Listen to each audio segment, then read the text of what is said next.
প্রিয় শিক্ষার্থী বন্ধুরা, আমরা আজকে শিখব তৃতীয় অধ্যায় দুতরফা দাখিলা পদ্ধতি রাজশাহী বোর্ড 2023 সালে যে প্রশ্নটি এসেছিল তা সমাধান করার চেষ্টা করব। আমরা দেখতে পাচ্ছি ক নম্বরে রি এন্টারপ্রাইজের সম্পদের পরিমাণ কত। আমরা জানি যে মূলধন এবং দায়ের যোগফলের সমান হবে সম্পদ। আমরা উদ্দীপকে দেখতে পাচ্ছি প্রারম্ভিক মূলধন, ঋণ এবং বকেয়া খরচ ছিল যথাক্রমে 3 লক্ষ টাকা, 1 লক্ষ টাকা, 20,000 টাকা। অর্থাৎ প্রারম্ভিক মূলধন হচ্ছে 3 লক্ষ টাকা, ঋণ হচ্ছে 1 লক্ষ টাকা এবং বকেয়া খরচ ছিল 20,000 টাকা। 2022 সালের 1 জানুয়ারি তারিখে আমাদের এই তিনটি দায়ের যোগফল হবে মোট সম্পদের পরিমাণ। আমরা ক নম্বরে লিখব সম্পদ ইজিক্যাল টু মূলধন প্লাস দায়। প্রারম্ভিক মূলধন হচ্ছে 3 লক্ষ টাকা যোগ প্রারম্ভিক দায় হচ্ছে ঋণ 1 লক্ষ টাকা, বকেয়া খরচ 20,000 টাকা। অর্থাৎ প্রারম্ভিক দায় হচ্ছে 1,20,000 টাকা। তাহলে প্রারম্ভিক মূলধন ও প্রারম্ভিক দায়ের যোগফলের সমান হবে মোট সম্পদ। এই 4,20,000 টাকাই হবে মোট সম্পদের পরিমাণ।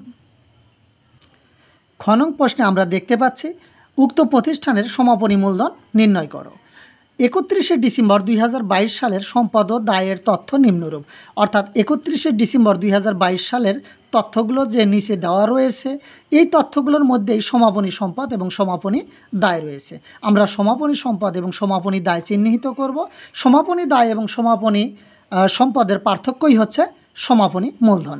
ইজারা সম্পত্তি হচ্ছে একটি সম্পদ, ঋণ হচ্ছে একটি দায়, জমি ও দালান কোঠা হচ্ছে সম্পদ, পাওনাদার হচ্ছে দায়, নগদ জমা সম্পদ, মজুত পণ্য সম্পদ। তাহলে আমরা ঋণ এবং পাওনাদার বাবদ দুইটি দায় পেয়েছি। ইজারা সম্পত্তি, দালান কোঠা, নগদ, মজুত পণ্য 4টি সম্পদ পেয়েছি। আমরা লিখব সমাপনী সম্পদ ইজারা সম্পত্তি 2 লক্ষ টাকা, দালান কোঠা 5 লক্ষ টাকা, নগদ জমা 80,000 টাকা, মজুত পণ্য 50,000 টাকা। মোট সমাপনী সম্পদ হবে 8,30,000 টাকা। এবং দুইটি দায় পেয়েছি, আমরা লিখব বাদ সমাপনী দায়। ঋণ 70,000 টাকা, পাওনাদার 40,000 টাকা, যা উদ্দীপকে ছিল। তাহলে আমরা সমাপনী সম্পদ থেকে সমাপনী দায় বিয়োগ করলে আমরা বিয়োগফল পাবো 7,20,000 টাকা। এই 7,20,000 টাকাই হচ্ছে সমাপনী মূলধন। আমরা গ নং প্রশ্নে দেখতে পাচ্ছি বছর শেষে লাভ ক্ষতির পরিমাণ কত। আমরা লাভ ক্ষতির সূত্রটি জানব। আমরা জানি লাভ ক্ষতি ইজিক্যাল টু সমাপনী মূলধন যোগ নগদ উত্তোলন যোগ পণ্য উত্তোলন মাইনাস প্রারম্ভিক মূলধন যোগ অতিরিক্ত মূলধন। তাহলে আমরা সমাপনী মূলধন 7,20,000 টাকা পেয়েছি খ নং প্রশ্নে এবং উদ্দীপকে প্রারম্ভিক মূলধন রয়েছে 3 লক্ষ টাকা। এখন আমরা উদ্দীপক থেকে নগদ উত্তোলন, পণ্য উত্তোলন এবং অতিরিক্ত মূলধন আছে কি না আমরা খুঁজে দেখব। আমরা দেখতে পাচ্ছি মালিক ব্যবসা হতে 15,000 টাকা পণ্য পরিবারের জন্য ব্যবহার করে ও প্রতি মাসে 5,000 টাকা করে ব্যবসা থেকে জীবন বীমার কিস্তি দেন। তাহলে প্রতি মাসে যদি 5,000 টাকা করে জীবন বীমার কিস্তি প্রদান করে তাহলে 12 মাসে 60,000 টাকা উত্তোলন করে এবং 15,000 টাকার পণ্য উত্তোলন করে। আমরা দেখতে পাচ্ছি 5,000 গুণন 12, 60,000 টাকা এবং পণ্য উত্তোলন 15,000 টাকা। তাহলে মূলধন এবং নগদ উত্তোলন ও পণ্য উত্তোলনের পরিমাণ হবে 7,95,000 টাকা।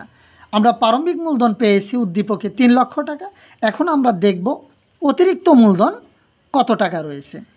আমরা দেখতে পাচ্ছি প্রতিষ্ঠানে মালিক ব্যবসা হতে 15,000 টাকা পরিবারের জন্য ব্যবহার করে, প্রতি মাসে 5,000 টাকা করে ব্যবসা থেকে জীবন বীমার কিস্তি দেন এবং ব্যক্তিগত অর্থে 30,000 টাকা ব্যবসায় ঋণ পরিশোধ করে। আমরা জানি ব্যক্তিগত অর্থে যদি ব্যবসায়ের ঋণ পরিশোধ করে তাহলে এটি একটি অতিরিক্ত মূলধন। তাহলে অতিরিক্ত মূলধনের পরিমাণ 30,000 টাকা। আমরা প্রারম্ভিক মূলধন 3 লক্ষ টাকা, অতিরিক্ত মূলধন 30,000 টাকা যোগ করলে যোগফল পাবো 3,30,000 টাকা। 7,95,000 টাকার মধ্যে থেকে 3,30,000 টাকার বাদ দিলে আমরা পাবো 4,65,000 টাকা। আমরা জানি সমাপনী মূলধন এবং উত্তোলনের টাকার পরিমাণ যদি বেশি হয়, প্রারম্ভিক মূলধন ও অতিরিক্ত মূলধনের টাকার পরিমাণ যদি কম হয় তাহলে লাভ হয়। তাহলে 4,65,000 টাকাই হচ্ছে আজকের কারবারের লাভ।